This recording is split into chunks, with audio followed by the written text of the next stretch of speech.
this is better. If I had known that I could just race through the wires like that and get here, this is great. We're finally in one place. I'm finally glad you understand and weren't afraid to beam over. I'm telling you. So it is nice to join you in your dementia. No, I'm sorry, it's dimension. I beg your pardon. Dimension. Yes. Huh, boy. Remember that he's now here in the Pooch Palace. So, wow. I mean, there's so many things to talk about. I'm not even sure where to start, but Hi, everybody. yeah. Welcome to my lair. So Pooch and I have been doing a bunch of stuff around. Stuff. We're not going to tell them, are we? No, we're just going to do stuff. Okay, never mind. But there's a couple things I've come up with, based on. You'll know soon enough. Soon enough. Some of the stuff that we've been talking about has gotten me to thinking, and well, we got all these different things that you can be and can do in the music industry, and there's a couple of reasons we might want to share it with folks. Number one is, you're a musician, but you can do a number of other things to make money while you're a musician because you're still in the music business, and God knows, just playing and selling CDs, sometimes you can't make enough.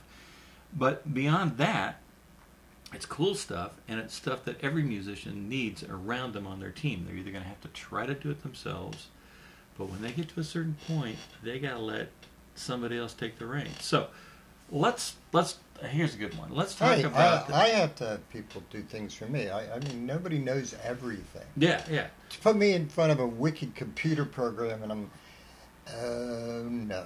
I have the time to learn it. I have to do this. There's time, there's energy, knowledge. So here's one for you. Actually, it's two. The difference between an agent and a manager. And we might have to go a couple segments on this. We might get it done at one time. I don't know. But, let's talk about that. The real problem with it is that a lot of musicians say, hey, Pooch, I need a manager to get me gigs. Or I'll say, I want a manager, and I'll say, well, what do you want a manager for? I always ask, what do they want to do? Oh, we can't get any gigs. I said, wait a minute here, folks. Yeah, see, there's a manager and agent. It's actually caused major legal problems. Let's put it this way, of being able to do both legally. And there's been some court cases of situations where an artist was able to get back at a manager saying, oh my, you know what he did? He booked gigs for me. And because it gets it, I'm not going to get into the heavy governmental, all of that stuff. It's just illegal. Is it a conflict of interest? It's a conflict. It could be a conflict of interest. Whatever. It's been illegal for a long, long time in most places.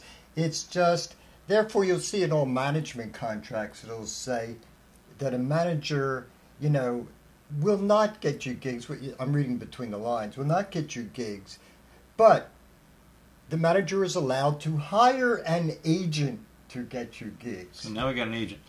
Well, okay. I want to go in depth in what a manager does, but I want to do that later.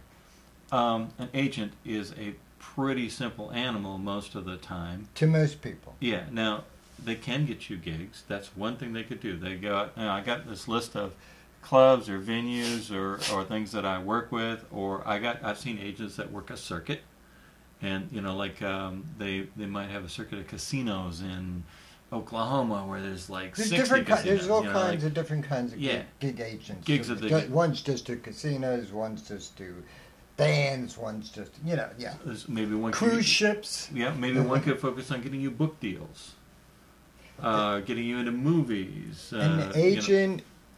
The old joke in the old movies used to be on Earth, that used to be, they were called 10%ers. Mm-hmm. Because even though they might get 15 or 20. Think of an agent as a middle person.